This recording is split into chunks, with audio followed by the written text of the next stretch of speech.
The world is changing. Inspiration is everywhere. It has never been so easy to connect, share, and bring people together. We're learning from others and finding the best in ourselves. Challenging our beliefs. Sharing our vulnerability. Overcoming our fears. Transforming ourselves so we can transform the world. How far can we go? This is London Real. I am Brian Rose. My guest today is...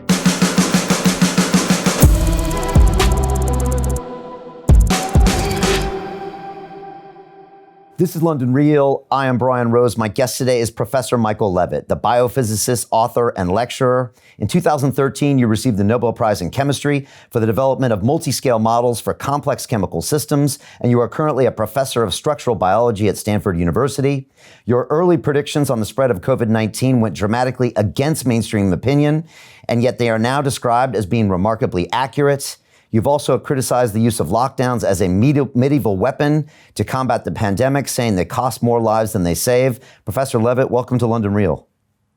Thank you very much. Glad to be there, George. It's great having you here. First of all, I just want to announce that we're streaming now on our brand new Digital Freedom platform, which is a censorship-free, independent broadcasting system that is of the people, by the people, for the people, and available exclusively on our website at freedomplatform.tv. Can everyone watching us now please share this link via the sidebar to all of your social media channels? Just ask your friends and family to give us 15 minutes and then they can decide. Professor, I pledge to you and everyone watching us that none of this conversation will be edited, censored, removed, or banned, and that anyone in the world can watch the full version of this episode free at londonreal.tv/Levitt. Thanks to the generous donations of over 32,000 people around the world that I affectionately call the London Real Army. For anybody wanting to become a founding member of the Digital Freedom Platform, they can go to freedomplatform.tv/give to donate and fight with us on the front lines to protect our human rights. At London Real, we've been a platform for free speech since 2011. And Professor, I'm excited to have you here today. You know, I looked at an article the LA Times wrote in March 23rd, and it was quoting you, was saying, we're going to be fine. And I think, you know, now in June, people forget how back in March, everyone in the world was terrified. We thought that this was going to be, you know, something that was going to literally decimate the world. And yet you were bold enough to make a statement back then. You know, why did you make that statement then? And how do you have the confidence to stick your head up and say something like that? Because in the scientific community, you were probably one of the very few saying this. So I would say, firstly, you know, late March, a long time ago, but I had been involved in this since late January. So late March was like the end of month 2 for me. And because I'd seen what happened in China, in Wuhan, in the rest of China, I realized that this was a virus that in some way was self-limiting. And we can say more about that later. The other thing is that by looking at various examples of places that were hit very early on, but hit very hard, we got some estimate of what I call the population fatality rate, i.e., forget about cases, forget about infections, just ask if you have 1 million people, how many of them are likely to die? And the numbers that we saw were sort of more than flu, but maybe not more than 50% more than flu. So in that sense, since flu was a very dangerous disease, a bad disease, the one that was accepted, it didn't see any way in which a disease that was sort of comparable, that was in any way burning itself out, was going to do a lot of damage. So actually, when I said that, I really felt confident because the numbers that I'd had by then, there were a lot of numbers. And Italy was almost reaching a corner at that point, which was a terrible, I mean, Italy was the first pandemic or epidemic that really was out of control. So, you know, looking back, it doesn't seem like I was particularly brave. I was surprised by the headwind that I got into. And generally, I was, you know, my explanation is that everyone was panicked and wasn't thinking straight because people were very upset with me, oftentimes my scientific colleagues. You know, that must be strange for you as a scientist and, you know, and a researcher and an educator to go into the political storm like this. I mean, again, you were looking at the numbers and analyzing this from a scientific basis. You probably never have ever jumped into such a maelstrom. That's true, but I'm also a very apolitical person in the sense that I go and watch a tennis match and I don't really care who wins. I mean, I love the game, or I'll go and watch football or soccer versus rugby, and I like the game, but I'm not a very tribal person. So for me, it was very difficult because, especially in the USA, where I was invited onto Fox and I was invited onto CNN, and they really only wanted me to say what they wanted to say. So that was actually a little bit of a surprise. But after a while, you get the hang of it, and you realize that one thing I had to explain is that the numbers are very, very honest things. People always talk about the numbers being forged or whatever. You can usually tell very easily if a number has been tampered with because there are certain self-consistency things that go on. And as I got more and more used to numbers from all different places, I realized that the numbers are all telling the same story. And that gives you a feeling that you can interpret the numbers in one way or the other way. But we basically took a very simple approach. I should also say that the work of my entire career has been with dynamic trajectories, essentially how things move. And in some ways, an epidemic is a dynamic object. I mean, it's the number of infected people starts low, goes high, it stops, and so on. So they're almost like equations of motion that epidemics can adopt. And if you sort of learn a little bit about the beginning, like if you see a football on a certain trajectory, you can sort of guess where it's going to go to. And that's sort of what happens with an epidemic as well. Interesting. And so you were looking at kind of total deaths when everyone else was focusing kind of on deaths related to COVID-19. And so they were seeing this kind of geometric progression, but you were looking overall and saying, this actually isn't geometric. It's something, like you said, looks like... I can explain it very easily. So okay. One of the very confusing things about epidemiology is that they use this RT number, the R number as a function of time. And it is a really, really hard number to calculate. Because basically you say that the number of cases today depends on the number of cases yesterday and the number of cases the day before, because a person can infect, say, for a whole week or 2 weeks. So it's a very complicated sum of all the previous cases multiplied by some sort of unknown numbers. So it's a very uncertain number. In an epidemic, the total number of cases or the total number of deaths is a well-defined number. If, for example, you look at the number of new deaths or new cases, it turns out that in the Western world, there's a huge kind of periodicity that comes from the day of the week. There are usually very few cases on Sundays and lots of cases on Fridays because people take the weekend off and they don't count the cases and deaths. So, but the total is more or less reliable. So the thing I did at the very beginning, and it seemed like a very obvious thing to do, but going forward, it's actually been kind of sensible. You take the number of cases today, the number of cases yesterday, and you divide the number of cases today by the number of cases yesterday. So let's say there were 100 cases yesterday and 120 cases today. That gives you 120 divided by 100 is 1.2. That basically tells you that the number of cases has increased by a factor of 1.2 or by 20%. Okay?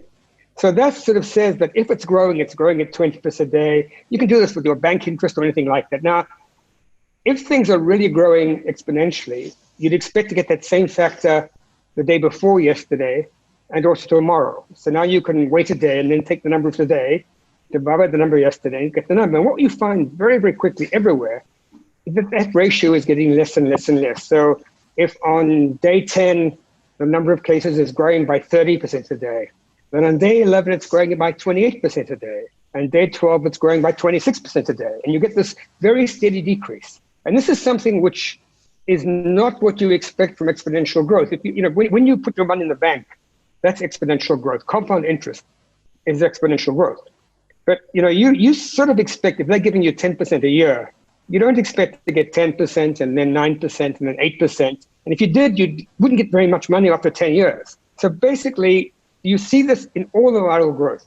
And that was a surprise to me because it indicated that right from the very beginning, and I think in China, I started looking at the numbers in day 10. There was only data for 10 days at the end of January. But to see this same decrease. Now, you have to be careful because if you have a very small number, say you have 5 cases today and 8 cases tomorrow, then you'd say, well, 8 divided by 5 is 1.6. But 8 and 5 are such small numbers that you wouldn't believe that. if it was 80 divided by 50, you'd feel more confident. So you have to sit and wait a bit until you have, say, 100 cases. But then this measure works really well. And what we've seen everywhere, this number just gets lower and lower. And we've now found mathematical properties of this number. It actually, there's all sorts of things about it that everyone is now plotting. And it basically relates to a distribution that comes from a British scientist 200 years ago called Gompertz. And he had this distribution to describe how people get old. And essentially, this is a distribution where every day the bank pays you less interest. And it's a little bit like you get, and this is actually what's happening and everywhere COVID is described by this. So for this reason, the problem with COVID is the spread. Because clearly, even if, let's say, London has an epidemic, you probably can't really control what's happening in London. By the time you have, say, 1,000 cases in London, you probably have it spread everywhere. But you can stop it going from London to Manchester by just simply saying, no trains, no planes, no cars, nothing. And that would be useful to slow down the time it gets to Manchester. But actually in London, it's not going to make too much difference what you do because everyone's infected. And even then, it's very hard to stop people living in the same town from not infecting each other. And this is the reason lockdown doesn't really help. I mean, social distancing is a good idea. I was just reading that in England, one of the major benefits was just washing your hands and maybe wearing a mask, practicing better hygiene. Washing your hands is not a big deal. But I think that there's something very strange about lockdown. I must say, I was shocked that any country adopted lockdown. The Chinese did it because they were very confused. They didn't really know what was going on. And they probably succeeded too well. Because although in the province of Hubei, where there are 60 million people, sort of the size of Italy, the infection spread quite well. Outside Hubei, there were only 13,000 cases. So that means in a population of 1.3 billion people, they had 1,300 cases. And this means that there must be very, very little infection among that population. So this is a problem because there's no reason why it shouldn't start up again in mainland China. They can probably keep restrictions and people there are very good at wearing face masks and having their temperature monitored and stuff like that. But, a very important thing about this epidemic is what is the end point? And all this discussion about was lockdown important in England, was it not important? Again, the trouble with lockdown, it's obviously an effective measure, certainly. If you took everyone on, if the day we heard about the epidemic in China, we had locked up every single person in England, there would be no infection. You can't get an infection if you don't see anybody. But that might have not been a good idea because if you don't have a vaccine, you want people to get infected. And right. Anyway. Two questions about that. When you see that lack of geometric progression, and like you said, maybe it goes from 20% to 18% to 16%. I mean, that tells you something about COVID-19 as a disease. And we know it's highly contagious, but is it also telling you that for some reason it seems to kind of fade out after a while? I mean, I know you're not an immunologist per se, but what does that tell you about COVID-19? I think what it tells you is that as there are more cases, it's harder and harder to find somebody to infect. And that's what it really means, because if every day you could find new people to infect, then nothing should stop you growing. And the reason is probably, there are a number of possible explanations, none of which I think are determined yet. So one explanation involved asymptomatic cases. So this would mean, let's say I'm the infected case, and on day one, I get infected, but my three brothers also get infected, but I don't know they're infected, and they don't know they're infected. And maybe I don't feel so good, so I sort of stay at home, I'm careful, but they're feeling great, they're out on the town. They're infecting people without knowing it. Then when I sort of feel a bit better, I want to go and infect somebody, they've all been infected. Now, that explanation depends on having asymptomatic cases being infectious.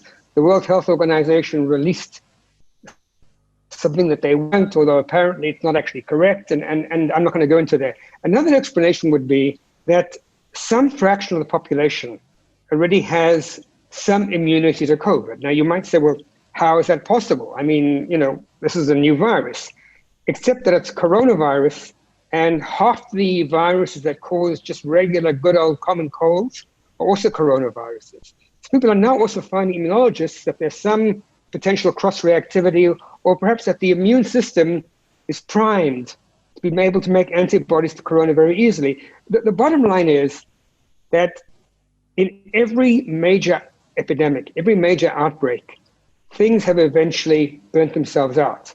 And you could claim, but I don't think that would be true, that they've all been managed very well. But then, you have northern Italy, you have Spain, you have the United Kingdom, New York City. These didn't give one the impression of being very well managed, especially when they were finding out that most of the infected people had been infected before they were locked down, that the subways and tubes had helped spread the disease.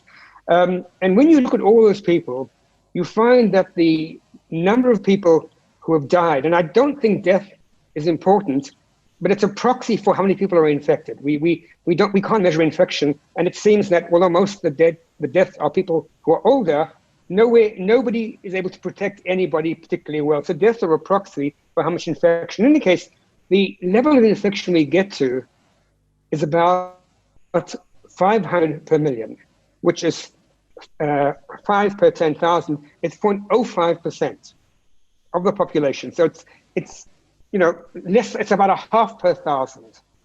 Now this means that for Italy, you expect something like 30,000 deaths. For England, maybe the same sort of number. What's interesting is that Sweden, which definitely hasn't practiced medieval lockdown, they've used some level of common sense social distancing, also looks like it's getting to the same number. For Sweden, the number would be 5,000 or 6,000 per 10 million. So it's again, we're all getting this number. Now, New York City is a bit of an exception, because in New York City, the number of people who have died is closer to 1,200 per million, even 1,500. And, I don't know. It's hard to tell. I think we see some interesting things in the numbers. So, for example, in an area that we've analyzed, a very large area, is all of Europe. Basically, with this set of data, you analyze the data where you find it. You just look under the lamppost. You can't go out and collect data. But in Europe, there's a very good organization called EuroMOMO. MOMO is monitoring of mortality, and they basically count total deaths from every country every week, and they update it every Thursday. So probably by now there's a new one. And when you look at the EuroMOMO, what you find is that there's a peak that corresponds to COVID. There was also a peak that corresponded to influenza 3 years ago. If you look at the people who have, the extra people, if you like, who've died during the COVID peak, you find that only 8% are under 65 years old. 8% under 65. Yeah, if you look at the mortality figures in New York, it's more like 30%. That's a huge difference. And, it may be due to obesity. It may be due to the lack of a universal health system. It may be due to poverty. I would guess, but I don't really know, that New York is a city that probably has very big extremes of income. There are some really, really rich people there and some quite poor people. So these things all could give you this. Also, there's a lot of older people living in nursing homes. I mean, New York City, in some ways, the Upper East Side is a great place to be old. There's great museums, you can walk everywhere. And as a result, I think they have quite a number of aging people. But it's still surprising. The same number is actually true in other US locations as well. So, we're studying this, but there's just a limit to how much I can do. But it makes me feel that essentially what's happening with COVID is that in every population is a certain number of people who are susceptible, not susceptible in terms of the disease, but are vulnerable in terms of being infirm, having other conditions. I often think about it as a forest, and there are some trees that are just getting kind of old, broken. Yeah. Big wind comes through, those are the trees that are going to fall. And that's what seems to happen. Talk about the age, because you've been, very vocal about, first of all, highlighting that a lot of these cases are older.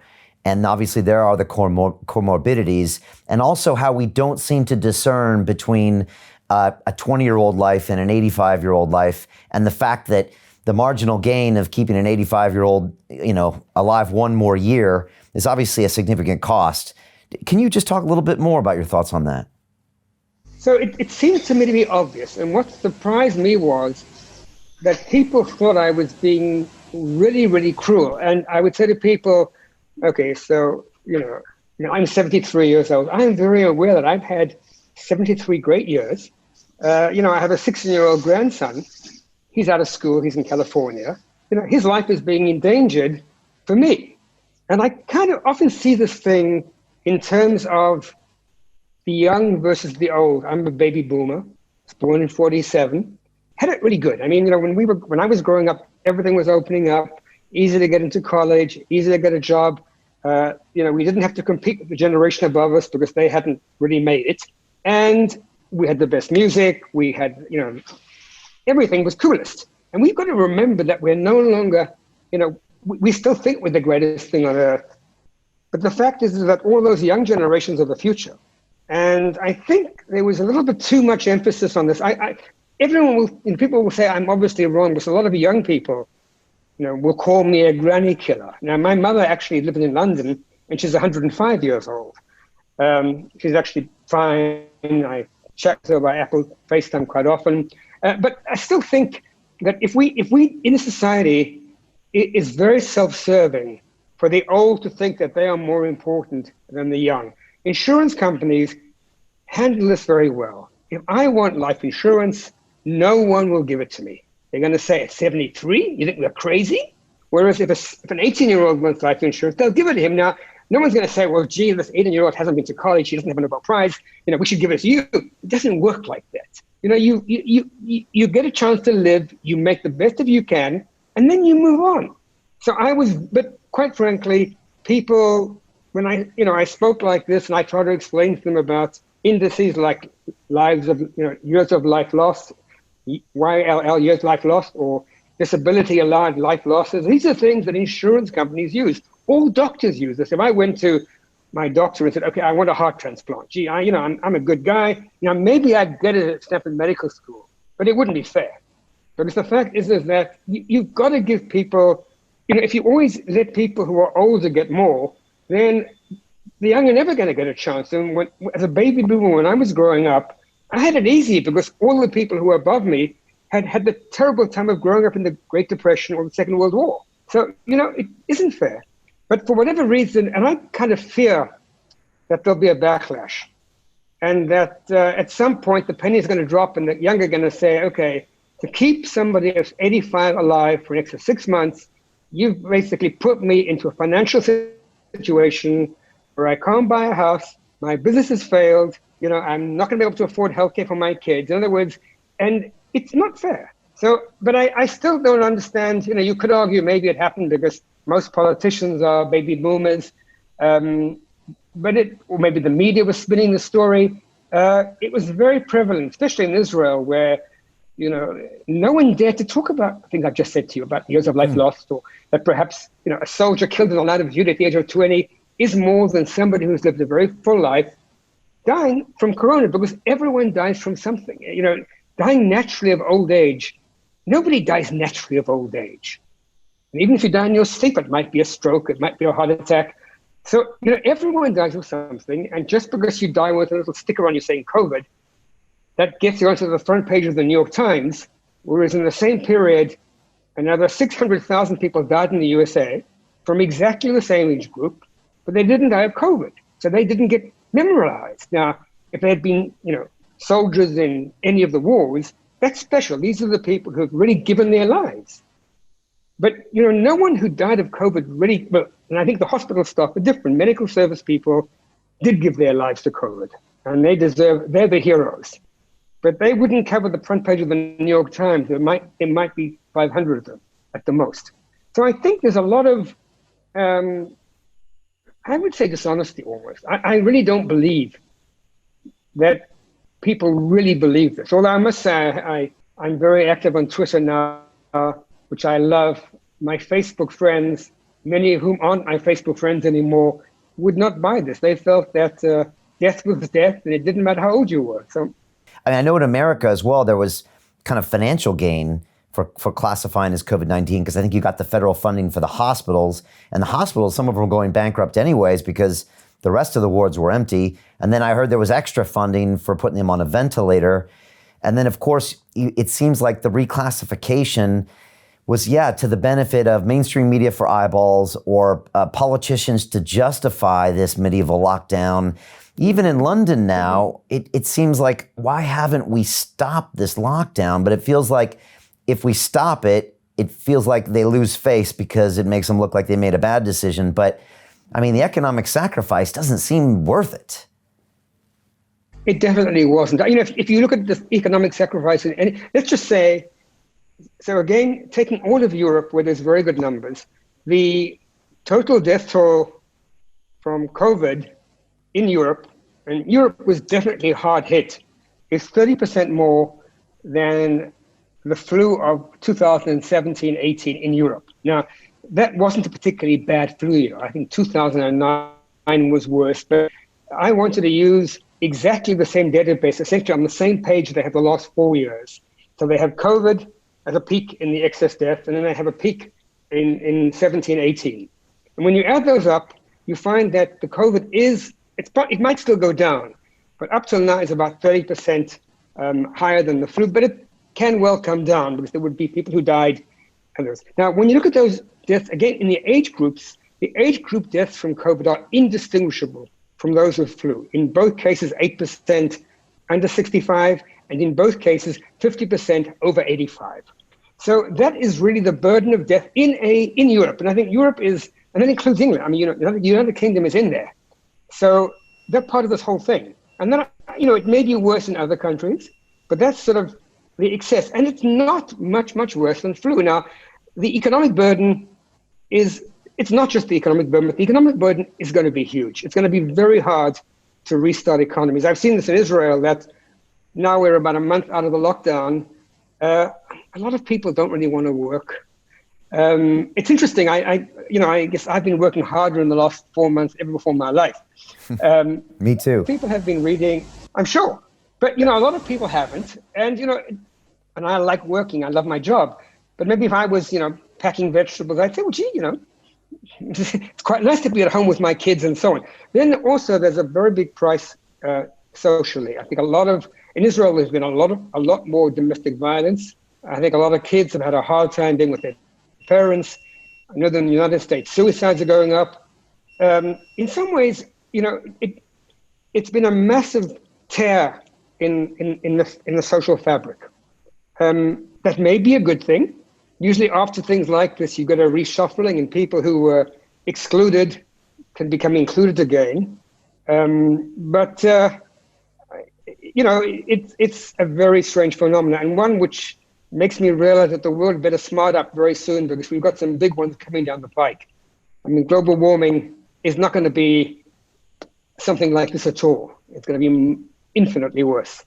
And what about, or do you believe there will be another pandemic where there is something that's much worse?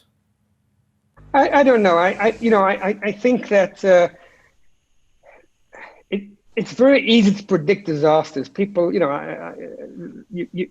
going to be a meteorite hit the Earth. There's going to be an atomic explosion. There's going to be, and by and large, from my own experience, and I've lived for 73 years, we got through the Cold War. We got through the massive arsenals of weaponry. We basically had the world has had a very, very good 70 years. And the fact is that things are better now than they've ever been before. They may be. I would actually hope that this will be like a dress rehearsal for smartening up. And, we need to start thinking a little bit less about ourselves, maybe a little bit less focused about likes on social media, more about the real life.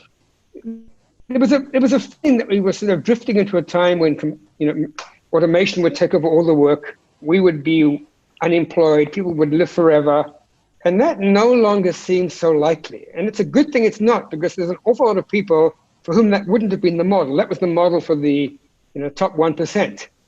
And I think we need to flatten our societies a bit, because societies that have massive inequalities are not really healthy places. it's interesting that in Europe, the two most sort of egalitarian societies are Iceland and Ireland. And they have, this is usually measured by something called the Gini index. And the Gini index for those two are really, really good. Other places are not nearly so good. And then you get to Brazil, and Brazil is the worst in the world. But Brazil is about probably 10 times less equal in terms of the richest to the poorest than Iceland or Ireland. And that has an effect. If you live in a country where there's this vast disproportionality, it leads to instabilities. And I think what we're seeing in the United States is a kind of instability. I don't know. But I'm not really worried too much about the future. The one thing I am worried about, I mean, in general, you know, you could say there's going to be another outbreak, but basically this one, for everything we've said about it, was, you know, up to 30% worse than flu. Okay, big deal. You know, I mean, that's important, but we can obviously, maybe next time flu comes along, we all wash our hands for the flu season. I mean, that would probably save a lot of deaths. Maybe there's a way to protect people in nursing homes. Maybe they shouldn't even go into nursing homes. Again, a complicated issue. The one that really worries me is global warming. I think, you know, I don't think anyone can stop the world from getting warmer in the next 50 years. I think nothing we can do is going to stop, you know, and it doesn't have to be catastrophic. We're already seeing unusual weather. I was in London in February. My mother lives in London. I was visiting her, and, you know, all the trees are blossoming, and, you know, it feels like spring, but it's February. I think global warming is a very interesting phenomenon because most crises, you can't tell they're coming. But global warming is going to be a crisis that's coming. We don't know where it's going to hit, and it's going to be tough. It's going to be very tough because most of the world will be much less inhabitable than it used to be.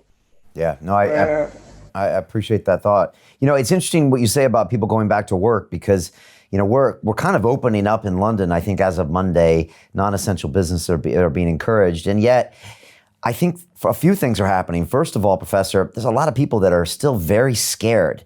I feel like the fear campaign was way overdone. In fact, there was an article written in one of the papers that said they now need to have another campaign to get people out of their houses after the campaign to keep them in the houses. Luckily, I've been able to speak with people like you over the past 8 weeks, so I've never been in fear, but a lot of people are. At the same point, I think a lot of people have more gratitude in their lives and they appreciate things that they didn't used to appreciate, people, social interactions. Maybe also they view the rat race in a different way. Maybe they don't want to work jobs they hate to buy things they don't need, right? The classic Fight Club scenario. So I think there's that. But I do think we'll see cities fundamentally change. And like you said, in Israel and in London, it doesn't seem like anyone's rushing to get back here. And it's like you said, maybe I don't think the economy is going to snap back, and it is a new reality. And we're going to have to see, you know, and again, I just want to get your thoughts on the lockdown. I was surprised too that everyone fell in line. You know, if we had to do it all over again, would you do it where perhaps the older people were protected and the younger people stayed at work? Or, you know, how do you think we should have done the lockdown, or should we have? Okay. So I've been in Israel since the end of February when I came here from London. And I was discussing lockdown with some pretty senior people here in the middle of March. And, you know, I told them it's crazy to lock down the young people. What you should do is take all the young soldiers and put them on cruise ships and let them get well infected. Because for herd infection, you don't have to infect everybody. You know, if we manage to infect 25% of all the young people, you have very few deaths, and we'd basically be safe, because getting old people infected is kind of a waste because they're not very mobile. I mean, the point about the infected people is they dilute the pool in the same way that if you had pre-existing immunity from common colds, you delete the pool. When I'm out there looking for somebody to infect, but if you have people who don't move around much, they don't help. But this was not considered. But I think in Israel, I felt that there were political reasons. But then every other country did the same thing. You know, I honestly don't know. I think sometimes when I'm feeling very Machiavelli, I would say that the virus here was the idea of lockdown, in the same way that we have computer viruses, you know, that get money out of Nigeria and stuff like that. These are usually just stories that spread. And I think for whatever reason, people started to lose lockdown, and I don't know whether it was politicians just enjoying the power. We can make everyone stay at home, without realizing that this is a major responsibility. I think the sociology of what made everyone do it. Now, whenever you ask somebody, they say, well, we had to do it because, Ireland says we had to do it because UK did it, and UK says we did it because Italy did it. But if they actually looked at Italy was, not such great lockdown. Italy locked down very, very late. And then, of course, we have Sweden. And Sweden is going to put egg on everybody's face because Sweden is going to end just where everyone else did. So I think the lockdown is a truly strange phenomenon. Maybe some of your other speakers have addressed this, but it's something which I think is really, really interesting. It's almost like a psychosis, a global psychosis. I always use the example of that radio broadcast in the 1930s when the Martians had landed and everyone panicked. The leaders panicked, the people panicked, and then they just kept on reinforcing themselves. What surprised me was that I got a certain amount of hate mail. Some of the hate mail was just people who didn't know what they were doing. And what I actually did at one point, I took all the hate mail and I made one email of all the hate mail and I copied everybody. And that stopped them immediately because they all saw what other people had been writing and how silly it seemed. But I actually got some quite serious letters from scientific colleagues, some of whom are pretty high up. And they were very angry with me because they felt that by diminishing the threat of COVID, the other people, i.e. the inferior, not academic people, would break the curfew and they would then infect me. And I said, all this panic is killing people. I mean, when you're panicked, it messes up your immune system. So basically, even if I'm wrong, I probably still save lives. And the logic here was very clear cut, but I learned a lot of things about others that I probably would have rather not learned. About others? You mean, how so? With the hate mail, you mean? Well, not just that. I think a lot of, people have said that, well, firstly, I became a Twitter user. I'd never used Twitter before, and now I love Twitter. I mean, it's my favorite community. It's almost to the point now where I want to start getting some unpleasant feedback because everyone is so nice to me on Twitter. But I basically went from 20 followers to 16,000 followers in about 8 weeks. Of course, increasing exponentially. But I mean, it's been great. But FaceTime was, my family members on this time got very upset with me. Friends on FaceTime. I think COVID is a bit like a contrast agent. When people do microscopy, in order to see cells more clearly, you put like orange dye on them. And then everything improves the contrast. And I think COVID is like a social contrast improver. Things that, if you like, social divides that seem to be unimportant suddenly became important. Thoughts about healthcare that seemed unimportant suddenly became important. I think a lot of liberties we took for granted suddenly became important. In certain countries, I think in Sweden, they actually couldn't have done a lockdown, even if they wanted to. I think in Sweden, there are no emergency laws, and they could not have actually, even if they really wanted a lockdown, all they could do is ask people to please lock down. Right. But the fact is that it's really, I see a lot of cracks in our society that weren't clear before. Yeah, I saw that as well. And you learn about someone's character as well. How do you deal with fear? And everyone deals with it differently. And sometimes the tough guys crack, and sometimes the ones you think aren't so tough, the ones that step up. I'm sure you see this in military service in Israel and a lot of countries. When the pressure's applied. Yeah. But again, for my own case sake, I always had the numbers, and right now we have more numbers than we've ever had. We've got writing a paper that's going to be submitted very, very soon. We've analyzed every single outbreak everywhere in the world. I mean, this is a completely global analysis. We're a little bit concerned about Brazil. Peru seems to perhaps be turning a corner. And in Europe, Europe is pretty much fine, except one worries about perhaps second waves in southern Italy, but I don't think so. I think second waves will not hit Europe. It's been infected enough. And we see Brazil, and I mean, obviously they kind of ignored it for a while, or the president was famous for really not even talking about it, not even admitting it was there. Is that the problem with Brazil, because they didn't take the prophylactic measures? No, I think the problem. Brazil is a big country. Yeah. It has a population that's about 2/3 of the USA. It's a big country, very diverse. The number of deaths they have right now is, I think it's about 30,000. They're still very much in growth phase. My guesstimates, but right now it's very difficult to estimate very accurately. They will probably top out at 100,000, and 100,000 will again be the same 500 per million. So we're seeing the same number now. Again, you can get higher numbers if you make sure that every single corner is infected, because I'm sure that in countries like France, some parts of France are less infected than other parts of France. Even in Italy, southern Italy and Sicily are way less affected than northern Italy. But by and large, this number. So I think it's going to be fine. And the other thing is also, I have had some video conferencing with Brazil, because I kind of feel that people are no longer worried so much about COVID in the northern hemisphere. They're going to be fine as well. I don't see anything special about what they're doing or not doing. I was quite impressed by the scientists I talked to there. Okay. Now, Professor, you're a scientist. What's your read on vaccines? I studied engineering. I was a science fair geek when I was a kid. And so for me, the science of vaccines always was attractive to me. I always got my vaccines. But in the past 8 weeks, I started speaking to people like Robert F. Kennedy Jr. and a lot of other doctors, and started looking at the execution of vaccines and the vaccine industry and the lack of liability and et cetera. And now I'm really questioning if that is this ultimate solution. I'm wondering, have you looked into it, and what are your thoughts? Well, I've been on lots of panels, and I've heard people.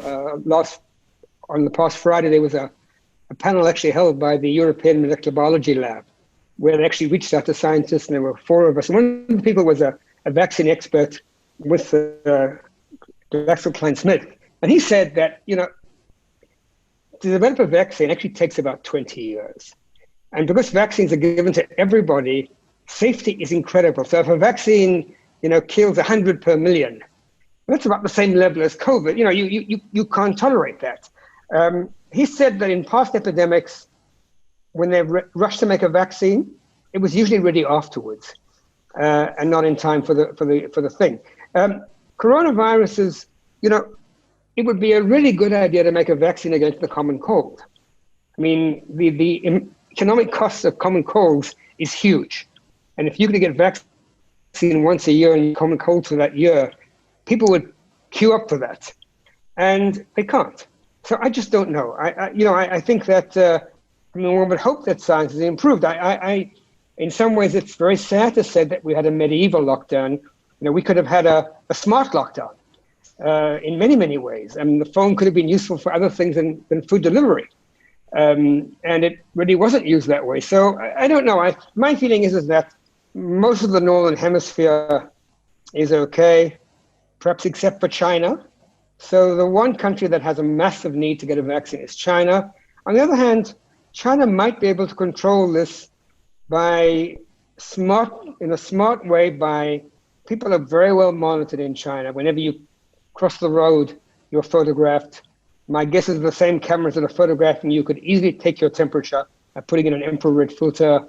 Whenever you go to a store, you're photographed for temperature. People wear masks all the time. Right now in Shanghai, people are wearing masks and might continue wearing masks for the foreseeable future, certainly on the underground and things like that. So they might get away with it, but they really would like, I'm sure, to have a vaccine. So maybe that's where the incentive will come. Why does China need it? Why does China need it more than anyone? Because they haven't been infected yet. I mean, if you look at the USA, the infection rate is a couple of 100 per million. In China, the infection rate in China is... To continue watching the rest of the episode for free, visit our website londonreal.tv or click the link in the description below.